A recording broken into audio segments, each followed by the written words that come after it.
I'm Lindsay Beret, Managing Director at Mearto, and I'm here today with Lucy Edwards and Georgina Winthrop of Grogan and Company, an auction house in Boston.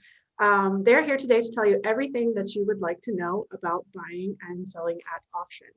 Thank you, ladies, for joining me. To start, could you each maybe just take a minute to introduce yourselves and tell me a little bit about your role at Grogan and Company? Absolutely. Thank you, Lindsay, for having us today. My name is Lucy Edwards, and I am the Vice President and Jewelry Director at Grogan and Company. I have been with the business for about 8 years now. I live and primarily work out of our satellite office in Portland, Maine. We're a small business with only 5 full-time employees, so our individual roles know very few boundaries. But my primary responsibility falls to my role as the head of the jewelry department. So I source all of the items for our twice annual auctions in which we sell jewelry. I catalog them and prepare them for sale. I answer any questions from potential buyers that they may have about those pieces. And then finally, I auctioneer them off on the auction block on auction day. Great. Georgina, what about you?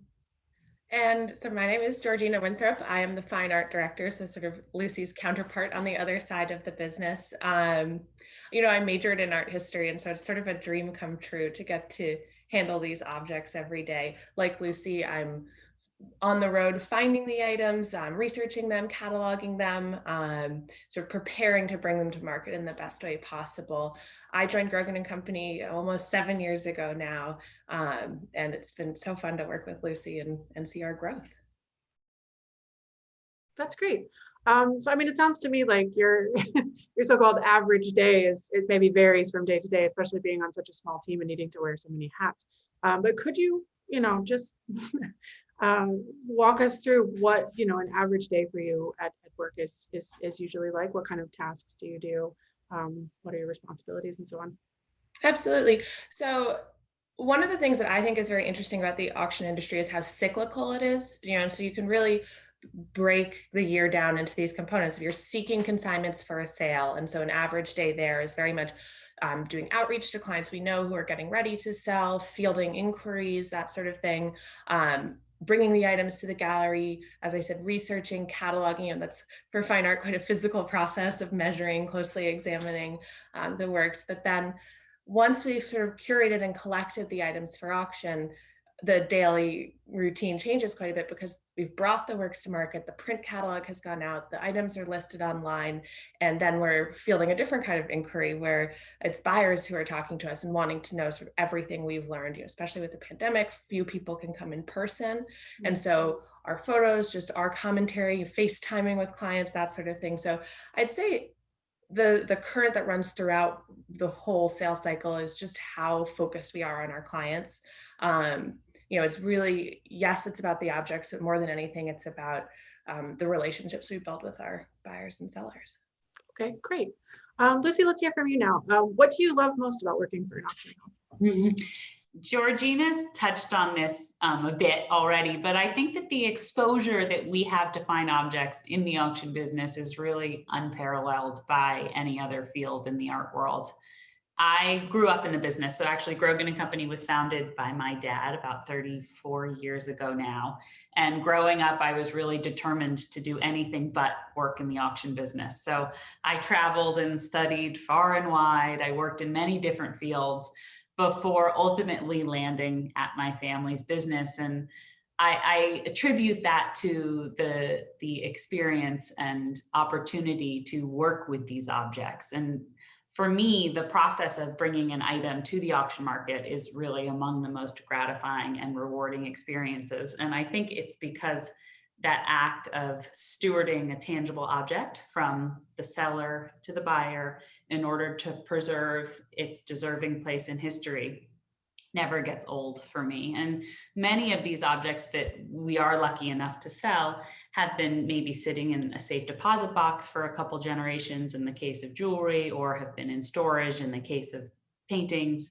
And to be able to sort of bring them back out into the light, so to speak, is it never gets old. It's very rewarding. Absolutely. Very cool. Georgina, What kind of items does Grogan and Company typically consign and sell? So you've mentioned jewelry, you've mentioned fine art. Can you touch a little bit about the specifics of the kind of items that you're looking for when you're taking? Yeah, absolutely. Well, we primarily handle fine art and jewelry, which is very broad. You know, I'd say sort of in terms of price point, if you will, our sweet spot is anywhere from about $5,000 to $500,000 per item. Really, the nature of the market dictates what we bring to auction. At one time, decorative arts and furnishings were hot, they were desirable, and we were handling a lot more of those collecting categories. Today, as I said, we primarily handle fine art and jewelry. We do also offer some silver decorative arts and oriental rugs as well, sort of the higher end collector items. But it's been a real shift for us as a business over the last 10 years. But I think broadly speaking, for collectors and for the market, that the categories have really narrowed. Okay. And Lucy, speaking in your capacity as the jewelry specialist, but maybe also you can touch on the fine art. What kind of items have the most appeal to you? Again, what is that special quality that you're looking for in an item when someone brings it in for consignment? I would just say that within jewelry and fine art, the two most important sort of indicators of value and appeal today are rarity and quality. So I think that the rareness of an object, how many there are out there, and the quality of those objects are really paramount, and certainly top of what we consider when we're looking at things. So for jewelry, that translates to signed period pieces. And what I mean by that are pieces that were made during a particular era by a known maker. So by, let's say, Van Cleef & Arpels or Cartier or Boucheron, to name a few. And particular periods that are desirable right now are the early 20th century, so Edwardian at Art Deco period in the 20s and 30s, and then the retro period in the 40s is really seeing a lot of interest right now. For fine art, it's really artists that have an established secondary market at auction. So they need to be a sort of listed known object with a set market already. I would say, Georgina could speak to this more than I can, but I would say that the particularly desirable periods include early and mid 20th century American and European art. So that's a pretty broad number of artists there, of course.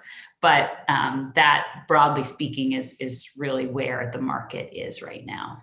Okay, great. So if a customer wants to consign an item through Grogan and Company, what are the steps that they need to take? Kind of from start to finish. So I always say the best thing to do is send us images. Phone cameras are getting better and better. We can learn so much from pictures. I think sometimes I see clients sort of hesitating or feeling like, oh, I don't have all the information in one place, or I don't have everything you've asked for. And just reach out. That's really the first step. Send images, any info you do have along with that, like dimensions, provenance, when and where you acquired it, is also helpful. But as I said, we really can tell a lot just from pictures. So from those pictures, or we just determine whether do we need to see this item in person. If they're local, can we go to the house and see it? We research and evaluate the work. We look at market comparables to sort of determine what we think the work would bring at auction today. We then provide the client with that estimate range. We say, based on the images you provided, I think this work would bring $10,000 to $15,000 at auction today. I'd love to include it in one of our upcoming sales. And we discuss sort of the terms of the consignment. The client then ships it to us again, or if they're local, we pick it up from them. And then it's really on us to prepare the work for market and do all that research and cataloging I mentioned. So the steps for the consigner are really just taking the photos, sort of listening to us, working with us as we talk about the value, and then getting the work to us. When you talk about the terms, just for the sake of our audience who maybe has never actually brought anything to auction before, never tried to consign anything, can you go into a little bit of detail about just in general, what are those terms? What are the kind of things that you would be discussing and agreeing on with the customer? That's a good question. So we take what's called a seller's commission. Depending on the value of the overall consignment, it ranges from 25% down to about 10%. And that, at least at Grogan and Company, we want it to be sort of as clear as possible for the consigner. And so it's just a flat percentage of what the item sells for. So that covers things like insurance, photography, transportation, if we're going and picking it up, marketing, inclusion in our print catalog. The other thing I didn't mention was a reserve. That's if a client says, "Oh, well, I would hate to see it sell for less than $5,000, and the estimate is $5,000 to $10,000." We say that's fine. You can put a reserve on the item, and so that provides the client with a level of security and sort of a mutual understanding that if the bidding doesn't reach $5,000, you'll just get it back. No charge. It's as though nothing happened. And I think a lot of clients appreciate that they're able to do that. Okay, great. One question that I know we get a lot from our customers is, how do I get the item to the auction house? So I know that there's obviously many different ways that that's possible, but is there one way in particular that your auction house favors? Any kind of recommendations that you could give to our customers for that step of the process? Because I know that step tends to give people a lot of anxiety and have a lot of questions around. And I agree. It's definitely a pain point in the process. And I wish there was like a magic answer that worked for every item. I think for jewelry, it's a lot easier because the items are smaller and can be put safely in a box or given to Brinks or whatever is appropriate. Obviously, for fine art, you're looking often at quite large objects, same for sculpture or even some decorative arts. And really, there are two routes you can go, assuming you're not able to have someone come pick it up, which we drive all up and down the East Coast picking things up. So we try to provide that as a service whenever possible. But otherwise, you can take an item to the local pack and ship or the local UPS store. And often I've like FaceTimed with a client while they're standing there to sort of make sure that the UPS store knows what they're doing when they're packing paintings. They'll double box them, they bubble them, they do it right. But that's one option. The other option is an art shipper or art handler. That tends to be more expensive, but I think it also gives clients maybe perhaps a bit more peace of mind as opposed to knowing your painting's being thrown on the back of a truck. Of course. Great. Lucy, let's hear from you now. Obviously, there are many different options out there for people who want to sell and many different auction houses to choose from.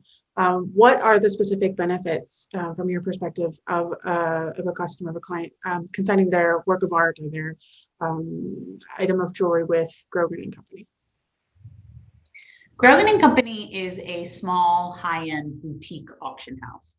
And I think that that's really reflected in the level of service that you and your objects receive.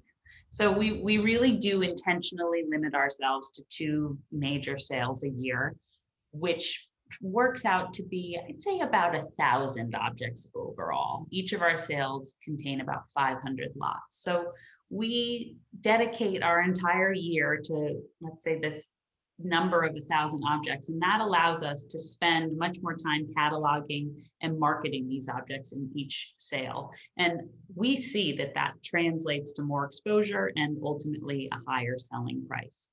And we are a small business. It's a family business. We really run our business like a family. And that is extended to our clients. We have your best interest in mind.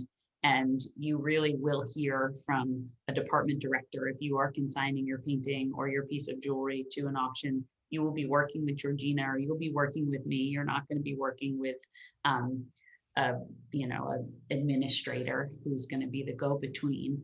And we do intentionally make ourselves very accessible to our consigners because we want them to feel that we are caring for their objects as much as they have over the years.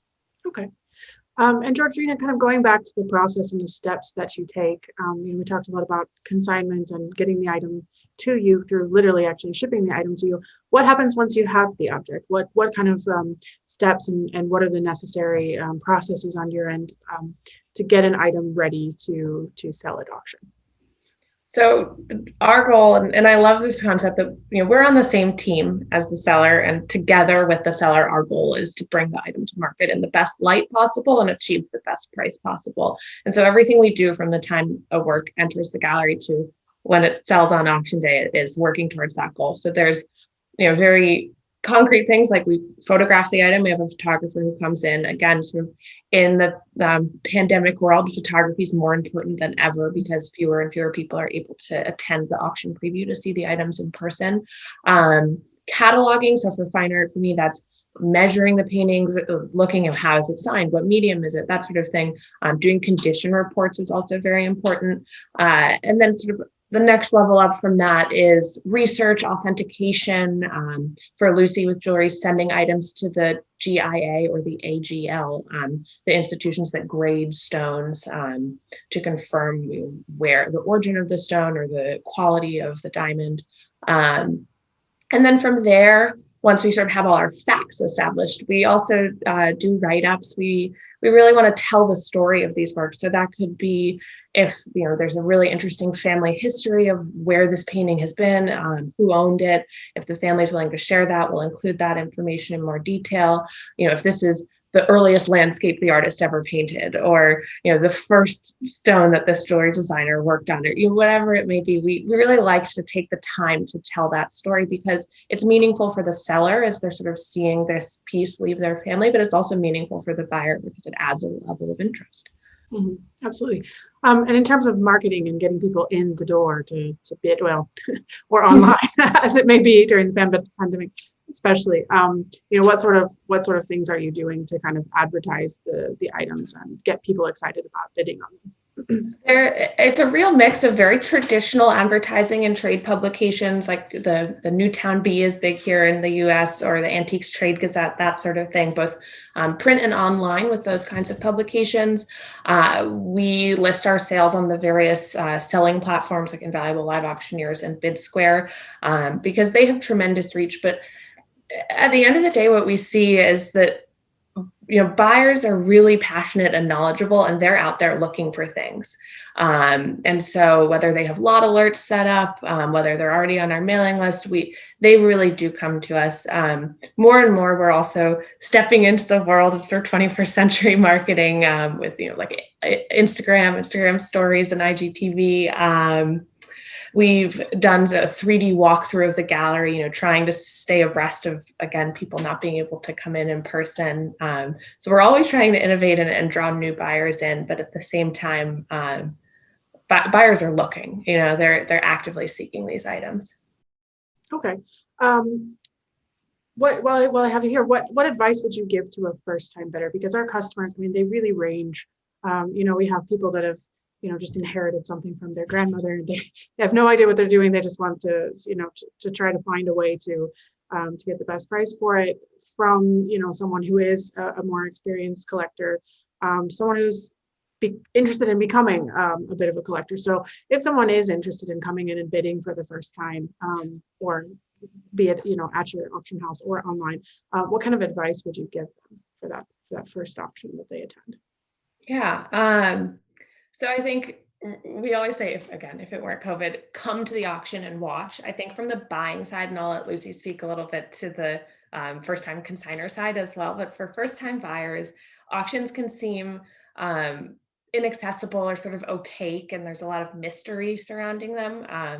I think that's a misconception. Anyone can come, anyone can register, but it's intense and you can get caught up in the moment. And so now, it would be watching the live stream online, but watching an auction, understanding the vocabulary and sort of how the auctioneer works, and whether that's watching an auction and not bidding, or signing on 50 lots in advance of the item you're interested in, just to get a hang of things, I think is important. And the other advice we always give is just to ask questions. We've talked about sort of wanting to be accessible, and we're so excited about these objects. We've done all this research and cataloging, and we want to tell their story. And so whether it's a first-time buyer who maybe they think their question is kind of dumb, like there's no dumb questions. We love talking to you. And even if it's a very knowledgeable collector who's asking me a question that I don't know the answer to, I learned from that, and they get their answer eventually, and we work together. And so I think whether it's asking about condition, just how does an auction work, anything like that, asking questions is really a wonderful first step. Okay, great. And Lucy, sorry to keep you hanging up there for so long. What is one thing, I guess, that you would like all first-time consigners to know, or not even first-time, just consigners in general? What's the one thing that you would like them to take away from this video, if anything at all? I really appreciate the consigner auctioneer relationship, because I think it is a unique relationship in the commercial art world, in that we are really on the same team. So we have a shared mutual goal to maximize the item of the value of an item on the market today. So that shared goal is what drives both of us. And I think that there is understandably a bit of wariness when it comes to selling objects of value for clients and consigners, because they want to make sure that they're not being taken advantage of. And as Georgina touched on the buying side, the auction process is a very transparent process. Public auctions are just that. They're public, and you can see exactly what unfolds, exactly how the bidding progressed. And so there really is no smoke and mirrors that goes on. And the more that the consigner receives, the more that the auction house receives, just in terms of fees and maximizing a price of something. So we really are in this together. And I think that that's really what I do like to stress, that if we are recommending a specific estimate or a specific way to catalog an object, it's because as the experts, we feel strongly that it will introduce this object to the market in the most advantageous way to maximize its value. And so when we maybe are suggesting a lower estimate than the client had hoped, it's in their best interest. Okay. And a second question for you. We've kind of touched on this a little bit, and of course, kind of difficult to ignore the situation that's going on all around us. What has the increasing shift to online auctions meant for you, particularly during this time when it's become so necessary to do that? Well, fortunately, we were already positioned to take advantage of all the technological advances available to the auction market when COVID hit in March. So we already did have a website with the capacity for online bidding on it. I do think it's important for our clients to know that our auctions are still live. So while they are online, it is still a live auction. So we still do hold an auction on auction day with the auctioneer. The difference is that instead of having the bidders in the room, all the bidding is participating remotely. So we have bidders on the phones, we have bidders on 3 or really 4 different online bidding platforms. And then we have bidders who have left bids ahead of time. So that was really the only difference from us, that our bidding shifted from being maybe a quarter in the room to 3/4 online and remote to being 100% online and remote. And I would say that if anything, it really just increased our clients' comfort in that remote bidding experience. So it forced clients to adapt sooner than maybe they may otherwise have. And the overwhelming feedback we have gotten from clients, from buyers, is how easy and user-friendly the bidding platform is on our website. It really is so clear. We have a live stream of the auctioneer, so you can hear exactly what's going on. So when you are participating from home on your computer or your tablet, you do really feel like you're in the room. So you can hear the auctioneer accept your bid as soon as you press bid, and it's a very sort of interactive experience. Yeah, very exciting. There definitely are more eyes on us. I think that, with this removing sort of that friction point of people feeling like they have to come to the gallery to participate in an auction, we have definitely seen an increased number of eyes on our sale and increased participation in our auctions. And the two remote sales that we had in 2020 were our most successful sales in our 33-year history. So I think that that's an indication of what's to come, and we're certainly very excited about that. Bravo, that's excellent, great news. All right, I just have one more question for both of you, just kind of a fun one. What is your your favorite memory. I mean, you've both been doing this for quite a long time. What's the best memory that you have, either of an item that really stuck out to you, a story of that item, or of an auction? My favorite auction memory, I guess there's tons of items I could talk about, but I probably would go on too long. But my favorite auction memory is sort of what Lucy was just talking about, which was our spring auction, which was supposed to be in May. We moved to June because of the pandemic, and we sort of had no idea what to expect in terms of bidder participation. Are people going to respond to this live stream? And from the auctioneer's perspective, you're used to auctioneering to a crowd of people and making eye contact with the bidder and sort of smiling and joking back and forth. And it previously was sort of like an intimate experience. And now all of a sudden it's just, the 6 of us colleagues in the room, and we're just staring at a webcam and the bids just keep coming in. And so for us, it was incredibly different. And we're still, learning how best to auctioneer to a webcam rather than to a room full of people. But to be up there on the podium and just feel the response, and hear all these bids coming in and see the prices getting higher and higher, and we're breaking records for artists left and right, was, after so much stress as we all had during those first months of the pandemic and all the uncertainty, to have that mark of success was a very special memory. And Lucy, what about you? What's your favorite memory? I have so many objects flying through my mind right now, but there is a great story that I would love to tell briefly about a piece of jewelry that I was able to sell for a family. And this is often the case. We find that people often need to sell their objects when they're in big life transitions. So in this situation, a mother was downsizing and moving into assisted living, and her adult daughter was helping her with this process. And part of this process was selling the mother's jewelry. I think it was for lifestyle. It wasn't really going to suit her lifestyle anymore, but I think there was also some financial necessity tied up with that in order to pay for the assisted living. And I had sold a big group of the mother's jewelry in an auction already.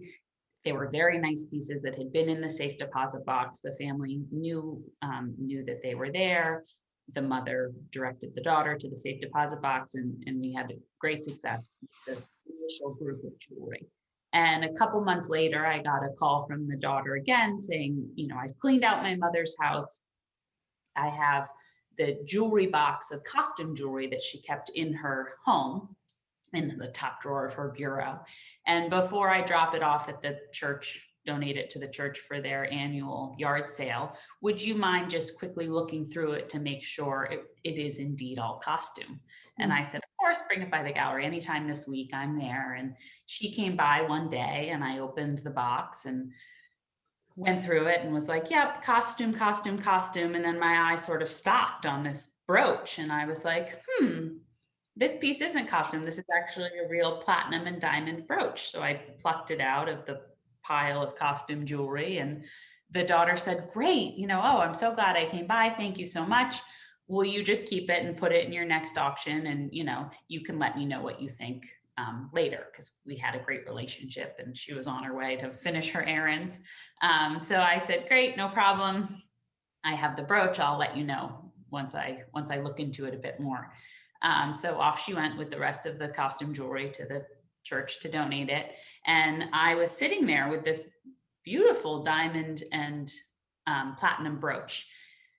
So it was sort of a spray brooch. I don't know if that evokes any visual image to you, but it was geometric in design with a bunch of little diamonds set all around it. And in the center was a very long rectangular cut diamond. So it was one stone in the center. It was about 4 carats, and it was it had very interesting proportions. It was almost like a long, oversized baguette diamond. Mm-hmm.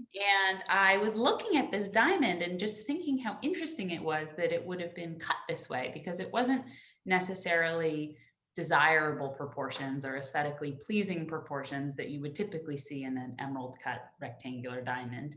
And it occurred to me as I was looking at this diamond that it looked very, very white and very, very clean. and maybe the cleanest and whitest diamond I'd ever seen.